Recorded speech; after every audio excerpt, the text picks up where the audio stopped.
Halo, Assalamualaikum warahmatullahi wabarakatuh. Ketemu lagi dengan saya Budi Bombastis di channel YouTube Dusun Kelanjang, channel yang membahas tentang budidaya lebah kelanceng atau lebah trigona. Apa kabar teman-teman semua hari ini? Semoga dalam keadaan sehat dan bahagia. Sudah ngopi?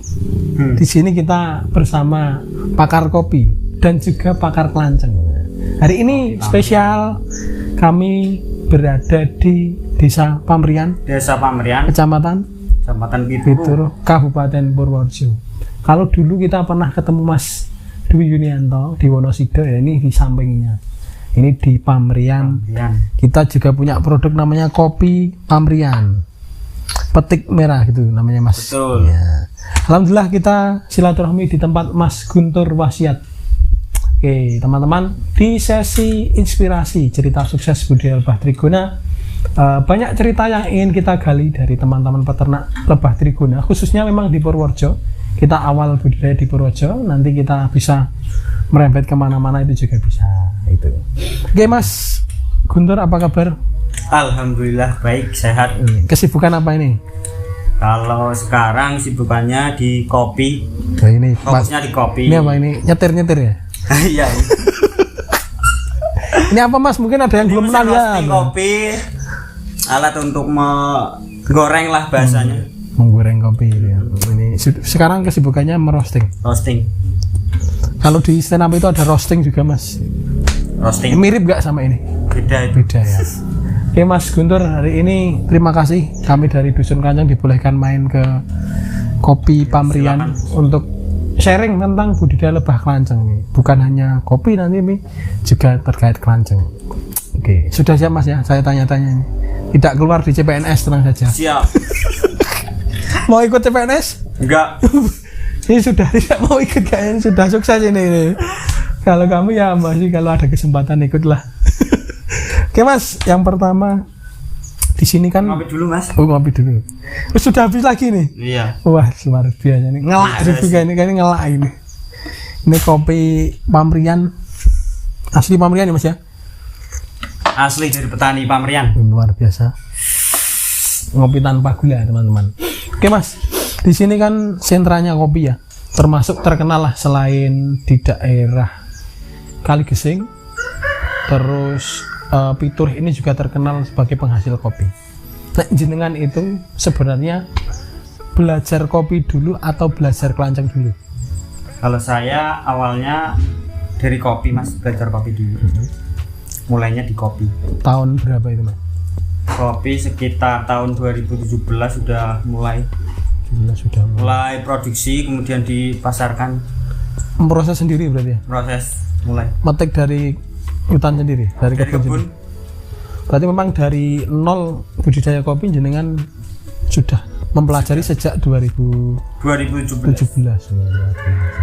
Terus ketemu kelanceng itu tahun berapa Mas? Saya ketemu kelanceng tahun 2019 Januari mulai budidaya kelanceng. Kemudian ada pelatihan juga awal pertengahan 2019 di Kaligesing. Terus ikut ke sana. Tapi sebelum pelatihan sudah mengenal dulu. Sudah kenal kelanceng dan sudah budidaya juga. Awalnya dari mana itu kelancengnya waktu itu? Lah emang dari sini, dari Pamrian ini juga sebenarnya selain kopi juga potensi budidaya kelanceng. Karena memang di asal Pamrian ini sudah banyak koloni kelancengnya. Jadi di sini memang potensial sekali Mas, dari alamnya dan sudah ditemukan kelancengnya juga. Ya, betul. Terus waktu itu apa Mas yang dibudidaya pertama kali jenisnya? Pertama kali saya budidaya jenis Levi Chef yang kecil. Ya, Pamer paling. Kalau kita kenal kelanceng kayaknya memang Levi dulu ya. Levi dulu biasanya Mas. Berapa kotak dulu pertama? Pertama dulu cuma 10 kotak. 10 kotak. Sudah pernah panen dari 10 itu Mas? Kalau sampai sekarang ya sudah Mas. Berapa kali panen? Aduh lupa saya berapa kali panen. Oke, di tahun 2019 dari awal tahun kan sudah kenal Levi ya? Iya. Budidaya 10. Itu panen berapa kali? Sampai ketemu pelatihan? Ya untuk awal kan emang Levi perkembangannya agak lama mas.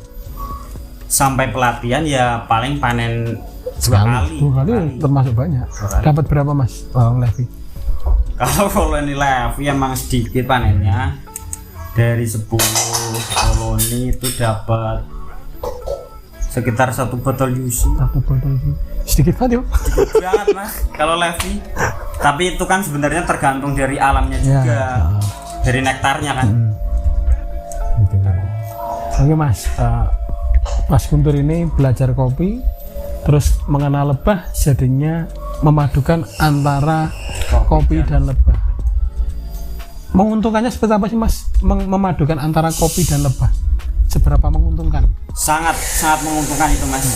Karena awalnya saya memang budidaya kopi, kemudian dari kopi sendiri membutuhkan penyerbukan mas. Nah penyerbukan yang paling bagus itu dari lebah. Nah hadir koloni Kelanceng ini sangat membantu penyerbukan di si kopi. Nah kemudian si Kelanceng juga sangat membutuhkan nektar dan juga bipolen yang terdapat pada kopi. Nah jadi saling menguntungkan. Simbiosis mutualisme. Betul. Itu pelajaran SMP dulu kayaknya. Tapi saya IPS jadi agak lupa. Jadi bisa panen kopi yang lebih dan juga bisa panen madu dari dua-dua itu ya. Apa kalau kopi itu berarti mengandung dua-duanya, nektar dan polen? Kalau kopi mengandung dua-duanya. Dan dulu saya pernah dengar cerita Mas Guntur itu kalau musim kopi berbunga lebahnya sangat aktif. Sangat aktif, sangat ramai. Sangat ramai. Berarti panennya lebih banyak waktu itu Mas? Panennya lebih banyak. Oke. Dan koloni juga sangat sehat. Sangat sehat. Sangat sehat. Terus ini Mas, dulu kan Levi, nah sekarang yang dikoleksi? Sekarang ada biroi, jenis biroi. Itama juga ada. Jumlahnya berapa Mas kalau boleh tahu? Jumlahnya baru 4. Biroi 2. Terus? Itama 4. Itama 4. Ya, baru sedikit mas. Levinya tadi saya lihat Levi berapa itu? Kalau sekarang paling tinggal ya udah ada 20 sih. 20. Itama 4, biroi 2. Kalau dalam sebulan itu panen dapat berapa? Kalau yang lumayan banyak itu koloni Itama. Dapat. Itama rutin per bulan biasanya ya minimal 1 botol marjan. Dari 4 itu tadi? Atau satu koloni ya? Botol marjan kan sekitar 460-an mungkin mili ya? 460. Mungkin kalau setengah kilo ada kayaknya mas? Setengah kilo lebih. 1 koloni kali 4 kiloni berarti 2 kilo. 2 kiloan. Kalau biroi berapa kali? Berapa bulan sekali panen jenengan? Sulit sini kalau biroi. Kenapa kok sulit? Ya nggak ada madunya. Nah, malah nggak ada madu di sini mas? Berarti mungkin kalah bersaing dengan Itama atau gimana mas? Gitu ya. Yang bagus di sini Itama. Yang paling bagus. Kalau Itama itu kan butuh vegetasi melimpah. Di sini apa saja vegetasi? Kalau vegetasi di sini yang ada terus kan pohon kelapa. Kopi jelas ya. Kopi jelas, tapi kan kopi musiman. Dalam setahun itu berapa kali berbuah mas? Kalau kopi? Satu kali. Yang banyak. Ini pengetahuan buat teman-teman mungkin tidak tahu kopi ternyata cuma setahun sekali. Tapi beberapa daerah ada yang tiap bulan itu memang kopi panen bisa ada.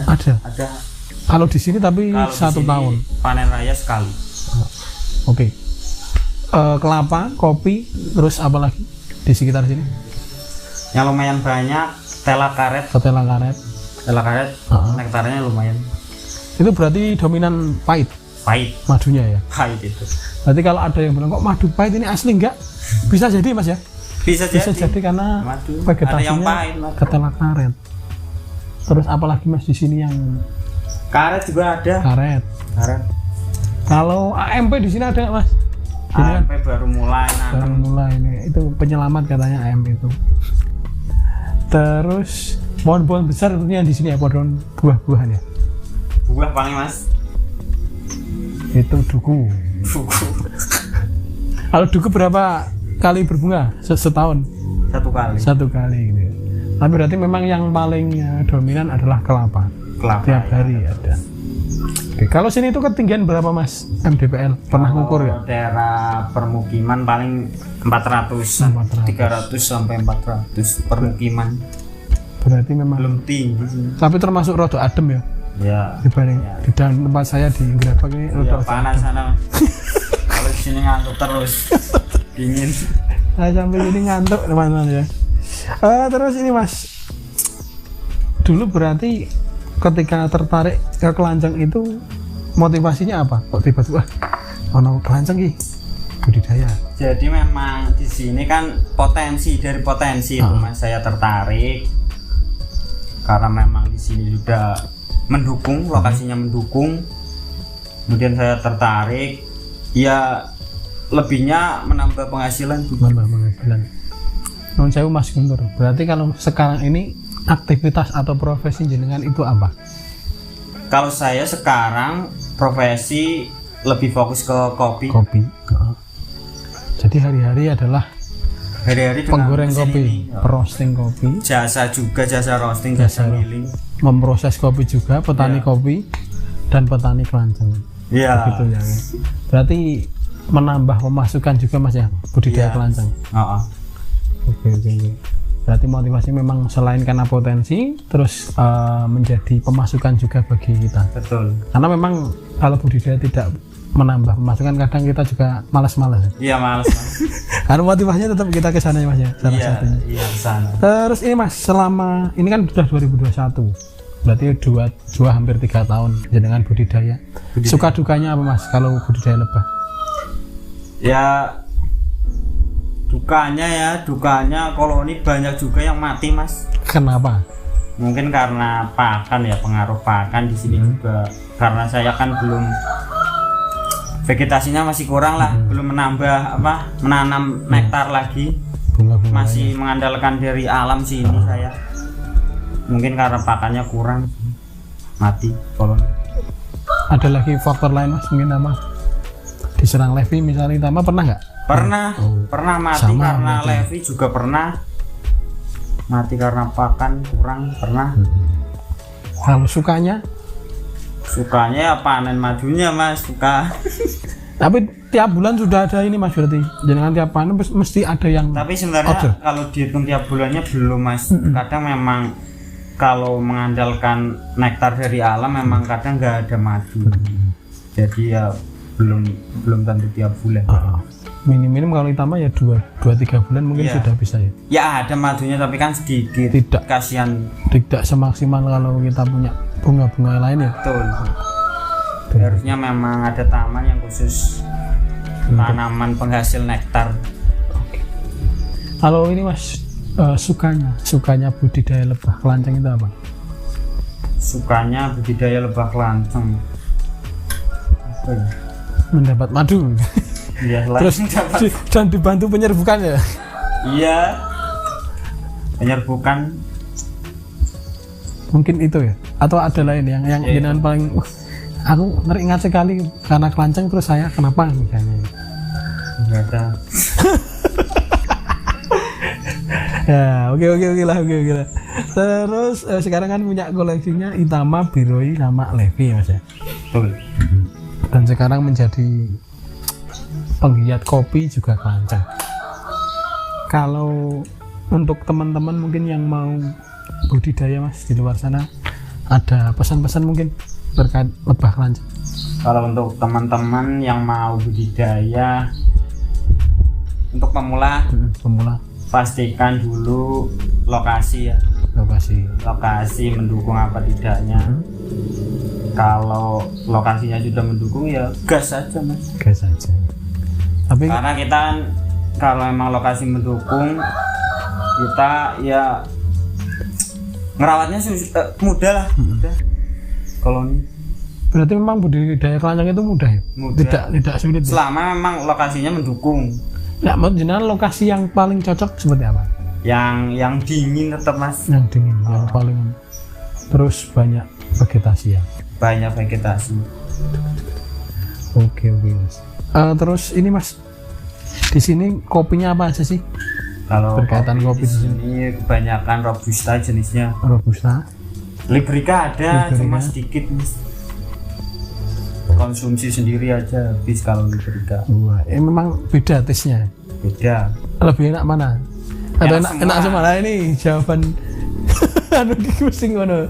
Kopi itu adanya enak dan enak banget katanya Mas. Iya, betul. Oke, mungkin itu Mas Guntur. Terima kasih sudah sharing dengan Dusun Kelanceng. Tetap nanti ditanam pohonnya, tambahannya itu. Siap. Karena memang budidaya kelanceng kita tidak hanya mengandalkan dari alam, tapi memang kita perlu untuk menambah Mas ya. Kalau bagi Mas ini terakhir ya, bagi Mas Guntur yang hari-hari fokus di kopi juga kelanceng, menguntungkan nggak Mas budidaya kopi dipadukan dengan kelanceng? Sangat menguntungkan Mas. Sangat menguntungkan. Karena memang saling membantu antara si kelanceng dan kopi. Oke. Dan sangat menguntungkan bagi petaninya. Nah, begitu teman-teman. Karena memang budidaya kelanceng katanya juga bagus kalau kita padukan dengan tanaman yang menghasilkan. Iya. Misalnya dengan buah-buahan, dengan tanaman apa yang juga bisa dipetik hasil panennya. Iya, ya karena tadi Mas penyerbukan kan paling bagus memang dari lebah. Dari lebah. Jadi nanti kita bisa mendapatkan untung berkali lipat. Betul. Kalau dulu guru saya, mungkin gurunya Mas Guntur juga, Mas Imam Almam itu pernah mengatakan keuntungan budidaya kelanceng dengan kopi itu bisa meraih untung sampai 400% katanya. Percaya nggak Mas? Sebagai jenengannya, Percaya. ini petani kopi sendiri nih membuktikan. Iya. Nah, buat teman-teman yang mungkin di lokasinya ada potensi kopi, berarti sangat cocok ya Mas ya? Sangat cocok. Untuk budidaya. Begitu teman-teman, sharing kita terkait budidaya lebah kelanceng hari ini spesial dengan Mas Guntur Wasyad di Kopi Pamrian. Ini buat teman-teman yang pengen beli, mencicipi juga bisa, nanti bisa menghubungi Mas Guntur di nomor di bawah ini. Gitu, sampai jumpa di sesi cerita sukses budidaya lebah kelanceng atau trigona selanjutnya. Wassalamualaikum warahmatullahi wabarakatuh. Jelali ngopi. Bisa.